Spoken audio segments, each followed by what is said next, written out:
y bienvenidos al canal Despejando Enigmas. En el vídeo de hoy voy a hacer una tertulia en la cual voy a hablar sobre Navegación Estelar 2, básicamente de lo que va a ir este artículo. Antes que nada, he de hablar un poco sobre el congreso de Ufology World Congress, en el cual estaremos los días 6, 7 y 8 de septiembre. También decir que las entradas de 3 días están agotadas y solo quedan disponibles las Golden Plus y las entradas para 2 días. También anunciar que habrá algo bastante importante para la gente que irá en este congreso. No hablo del taller en el cual vamos a participar nosotros, hablo en general. También decir que del taller que vamos a hacer nosotros, aproximadamente solo quedan 10 entradas disponibles. Solo. Entonces, este es el primer taller, congreso en el que vamos a participar y está lleno, digamos, un 98% de la sala. Dicho esto, voy a empezar con el tema de esta tertulia, que sería hablar un poco sobre el artículo de Navegación Estelar 2.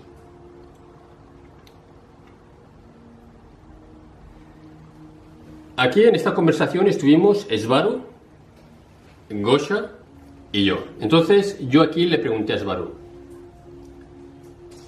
el que nosotros estemos en distintas densidades es el porqué de nuestras conciencias. Y aquí Svaru me responde lo siguiente: en parte sí, pero es la misma limitación de frecuencias a las cuales ustedes de una forma han aceptado experimentar. Aquí estaríamos hablando sobre estos 2 últimos vídeos que hablaban sobre el primer contacto. Entonces, evidentemente, siempre nos dicen que el estar aquí es algo que nosotros queremos experimentar voluntariamente. El problema es que como estas decisiones se toman a otro nivel, cuando estamos aquí a nivel de conciencia, pues no nos acordamos de nada. Pero en el inconsciente nos acordamos de que tuvimos esta, digamos, ¿cómo se diría? Sabemos la verdadera razón por la cual estamos encarnados aquí en la Tierra. Esto sería básicamente. Y repito, el que nosotros hemos aceptado a experimentar este 3D. Ahora me estaba liando un poco, pero espero que se haya entendido. Entonces, yo aquí le hice otra pregunta sobre el tema de Navegación Estelar 2.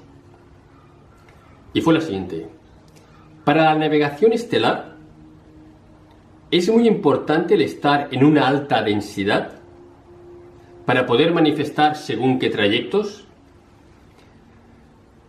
Y sigo. Entonces nosotros estamos de alguna manera limitados a viajar a según qué lugares por nuestra conciencia y por el modo en el cual estamos vibrando. Y aquí Svaru responde lo siguiente: ya con la tecnología en las manos, es decir, ya con una nave, da igual a qué densidad desees ir. Ya con la nave se trascienden esos límites. Va de la mano con la conciencia alta el simple hecho de que se pueda comprender estos datos a nivel de hacerlos funcionar, al darles las instrucciones correctas a una nave. Es decir que, por lo que entendí, el que nosotros poseamos estas naves y sepamos cómo funcionan, pues nos ilimitaría el lugar donde nosotros quisiéramos ir. Y entonces yo aquí le hago otra pregunta, que sería la siguiente: pero en teoría yo no podré manifestar las mismas cosas que vosotros porque como observador estoy en otra frecuencia más baja. Pero bueno, por lo que he entendido en la respuesta de Sbaru, es que da igual a la frecuencia que estés si tienes la tecnología de estas naves. Y si tienes la tecnología de estas naves es porque comprendes todo este tema, ¿no? De las frecuencias, densidades, lo comprendes todo. De hecho, los del programa espacial secreto y toda esta gente que logra cruzar las bandas Van Allen, logran cruzarlas porque la nave es de quinta densidad, pero ellos dentro, sobre todo los reptiles, estarían en una tercera o cuarta densidad artificial. Por eso las pueden cruzar. Y Sbaru, a la pregunta que yo le he contestado antes, bueno, que yo le he planteado antes, mejor dicho, me responde lo siguiente. Ya no se piensa mentalmente con conceptos de aquí y allá, a tanta distancia y a tanta velocidad, sino que se debe pensar en términos solo de frecuencias, como si fuera una lengua diferente. Es decir, que cuando tienes estas naves que viajan y tienen estos motores, como ya explicaremos en el artículo que pronto divulgaré, no se trata de la distancia ni de la velocidad, porque ellas todo lo manifiestan. Estas naves manifiestan el lugar de destino, es decir, no se mueven, van al astral o al éter y digamos que se mueve todo menos la nave. La nave aparece en el lugar de modo instantáneo. Esto es lo que yo entendí. Y aquí Gosha hace la siguiente pregunta. Ahora, en este artículo trata de naves y navegación, pero veo que también trata de insertar objetos en la Matrix, etc. Esto enlaza porque se hace con la tecnología que está en las naves. Por eso se ha incluido esto en el artículo. Hemos de decir que esta conversación se hace una vez que tenemos el artículo en nuestras manos y planteamos preguntas sobre las cosas que no entendemos, ¿no? Y en el artículo se habla de cómo ellas pueden manifestar cosas dentro de la Matrix. Pero todo tipo de cosas, inanimadas o animadas. Y por el simple hecho de que esas cosas estén manifestadas en la Matrix, se vuelven reales para la gente que las observa. Y pueden aparecer simplemente de la nada. Esto es súper interesante. A ver, con vuestro permiso, voy a beber un poquito de esto. Y aquí Sbaru responde lo siguiente. Este artículo trata de múltiples cosas entrelazadas como en una tela. Y esto lo veremos al final del vídeo, porque es que todo va entrelazado, ya lo veréis. Y ya sabréis de qué es de lo que estoy hablando. Y dice, como en una tela, mecánica de la manifestación, como conocimientos básicos, para entender tanto la navegación estelar como los portales y la generación o manifestación de materia dura o física a partir de energía potencial. Es decir, ellos a partir de la energía potencial, del no sé si llamarlo éter, o sea, de la nada, podían crear algo físico. Y ese algo físico, incrustarlo, por ejemplo, dentro de esta matriz artificial donde estamos, es decir, dentro de nuestras realidades, cualquier cosa, automáticamente, es decir, aparecería de la nada esto en cualquier esquina de la casa y simplemente por el hecho de ser observado, tanto por las personas que crean el objeto como por las personas que están en el entorno de este objeto pasaría a ser real. Y a ver si esto se explica más adelante, de aquí, y si no, pues la explicación la encontraréis en el vídeo de Navegación Estelar 2. Y sigue diciendo, en sí, lo que tienen ahora en sus manos no solo no está en la Tierra, estamos hablando de la información que Sbaru nos compartió en este artículo, no se comprende ahí, o no se sabe, sino que es potencialmente peligrosa esa información, o sea, la información que se nos comparte. Les acabo de dar un arma láser con eso, en sentido retórico. Y sigue diciendo, nunca acabaría de dar esa información a detalle, tecleando ya sea charla o artículo, Especifico lo que es charla y artículo. Artículo es lo que ella nos pasa antes y la charla pues sería este tipo de conversaciones en las cuales nosotros hacemos, o en este caso yo estoy haciendo la tertulia.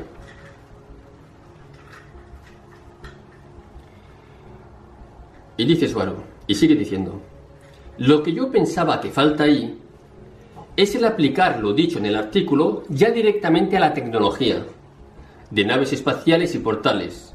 Eso es lo que falta. Y les diré otra cosa. Técnicamente hablando, creo que lo que les acabo de dar está violando la primera directiva. Inciso, de no introducir tecnologías que superen a las ya existentes en un planeta en desarrollo. Bueno, el artículo ya veréis que es increíble. Y, evidentemente, muchas de las cosas que se explican en ese artículo no las vais a encontrar en ningún lado. Y sigue diciendo, faltarían muchas cosas altamente técnicas, desde materiales hasta funcionamiento interno de ordenadores holográficos, sin los cuales el volumen de datos resulta imposible de procesar aún para las computadoras más avanzadas digitales que tengan ahí. Y entonces aquí yo le hago otra pregunta. El problema es que hay personas que están con el tema ese de tecnología de ovnis estrellados, tecnología inversa. Y claro, mucha de la información que se nos comparte en este artículo, una vez que has visto el artículo, pues vas a entender muchas cosas que quizás cuando están estos ingenieros haciendo esta tecnología inversa a estas naves, quizás ahora entiendan o comprendan más según qué cosas de las cuales quieren intentar hacer tecnología inversa a estas naves. Y entonces aquí Gosha dice lo siguiente. Sí, no estás dando punto por punto cómo hacer estas máquinas. Es básicamente mucha teoría. Alguien listo podría intentar jugar con esto, pero falta saber elementos, creo yo. Así que no lo estás dando todo. Y aquí Svaro dice lo siguiente, ya veréis, se entiende súper bien.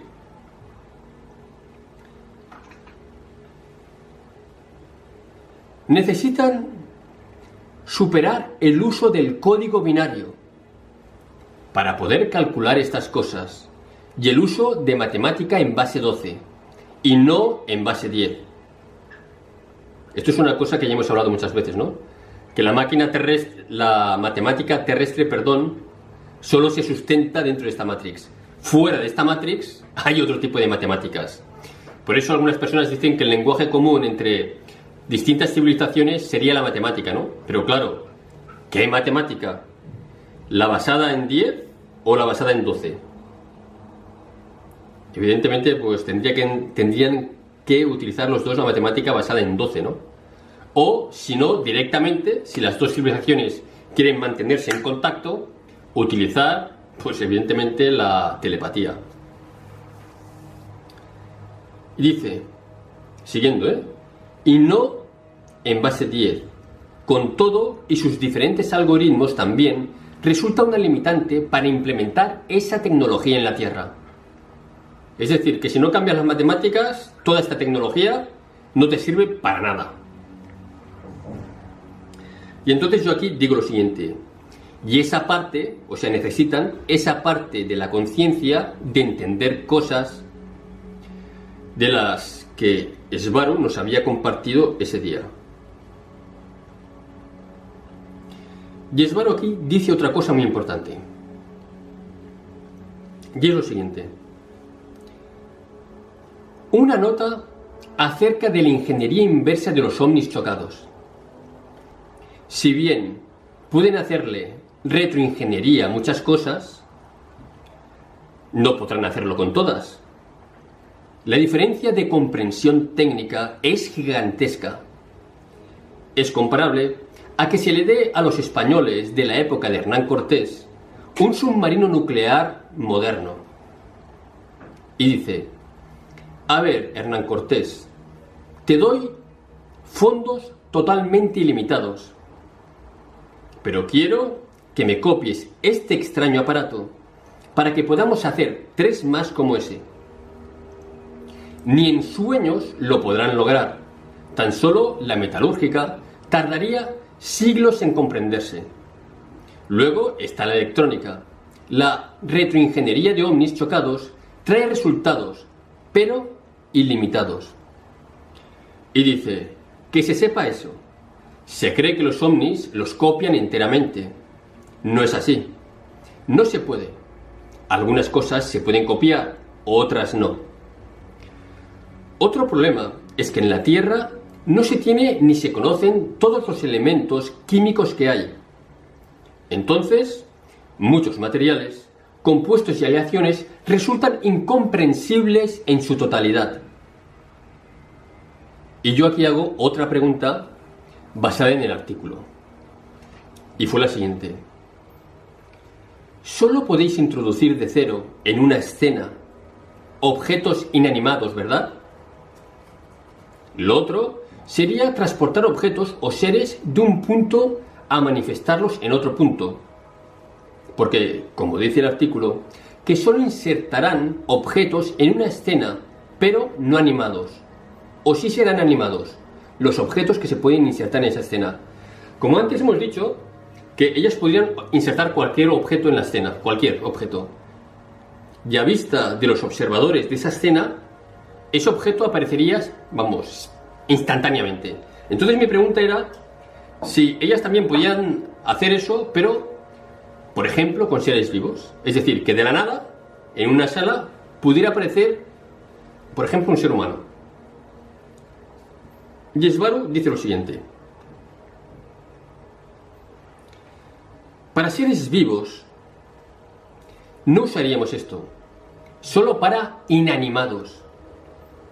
Para seres vivos usaríamos portales. El resultado es el mismo.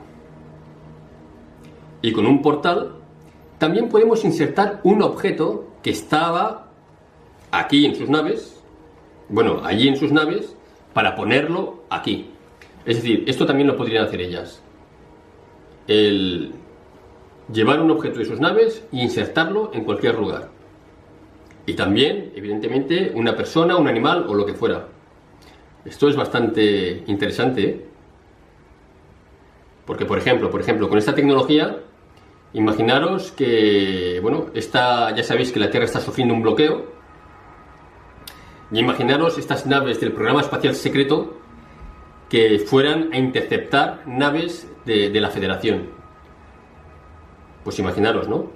Que en el interior de esas naves del programa espacial secreto terrestre, en el interior mismo aparecieran de golpe, pues yo qué sé, máquinas, objetos o animales que fueran de algún modo a neutralizar esta nave del programa espacial, ¿no? O sea, es decir que por mucha fuerza espacial que tenga la Tierra, es que no pueden hacer nada contra estas razas extraterrestres. Nada. Absolutamente no pueden hacer nada. Entonces, siguiendo, porque creo que me he despistado un poco. Y con un portal también podemos insertar un objeto que estaba aquí y ponerlo ahí. Pero con tecnología descrita en este artículo, se puede crear de la nada, de la energía potencial, de hecho, un objeto diseñado por ordenador, o sea, de la nada, diseñaban un objeto e insertarlo en otro lugar, con esto volviéndolo verdadero, como hemos dicho antes. Jackie Gosha dice lo siguiente. También habría que definir qué es el objeto inanimado y cuál no. Piedras imagino que no lo son, bacterias sí, pero hay cosas que son como de dos mundos. No se mueven, pero son vivos de alguna manera. Jackie Svaru dice lo siguiente. Correcto. Por ejemplo, para los humanos, los cristales de cuarzo no son animados, ni están vivos, pero para nosotras sí lo están. Y aquí viene algo súper interesante, ya veréis. Los cristales de cuarzo no se mueven por los medios tradicionales que se pensaría como patas. No se mueven. Pero son maestros en mover las frecuencias de tal manera que resulte que alguien los mueva exactamente a donde quieren ir y lo hacen a conciencia. Es decir, yo por ejemplo tengo varios cuarzos que me compré en una tienda y por lo que entiendo aquí, esos mismos cuarzos son los que de alguna manera, en este caso, me atrayeron a mí, a mi frecuencia, hacia ellos para que yo los cogiera y los llevara a donde están ahora. Es decir, no es que fuera o sí, o fue de los dos, una decisión propia mía el coger ese cuarzo, sino fue de los dos, del cuarzo y mía, por muy descabellado que parezca esto, el venir aquí. Y ya veréis ahora lo que dice. El plástico, por ejemplo, tiene un contenido alto de gu negro planetario, que es un mineral consciente, como ya dijimos antes, ¿no? En otros programas, sobre el gu negro negativo. Pues también hay el positivo, como ya hemos dicho. Pero está contaminado de muchos otros compuestos químicos. En sí, eso lo enoja. Con lo que explica muchos de los efectos negativos del plástico. Para lo que ya existe, sea considerado vivo o no, es mejor y más rápido usar portales. La inserción de la manera descrita en el artículo se usa para la creación de cosas nuevas dentro de un mundo ya existente. Por ejemplo, el cuarzo blanco y el cuarzo morado amatista tienen una personalidad o un temperamento muy tranquilo. Transmiten ese sentimiento a quien lo tenga. Pero, en contraste, la moldavita y el lápiz lazuli son piedras muy temperamentales y de gran energía. Se enojan con facilidad. Es por eso que no se recomienda tenerlos encima en todo momento, porque si están muy contentos ustedes, eso aumentarán. Pero si de repente ustedes entran en un pleito por la razón que sea y tienen un lápiz lazuli encima, este amplificará los sentimientos de ira y frustración, porque la misma piedra entra en espiral negativa por las frecuencias bajas que recibe. Deben limpiarla si esto ocurre, tranquilizarla o conservará esa energía de pleito. Y sigue diciendo Svaron. Estaba hablando de naves y ahora de piedras y minerales. Lo que sucede aquí es que todo conocimiento va entrelazado. No se toma como temas aparte, solo se separan por temas, como pasa con las densidades, solo por razones de facilitar el entendimiento de los conceptos. Se toman como aparte cuando son parte de un todo. Pues nada, chicos, aquí termino la tertulia.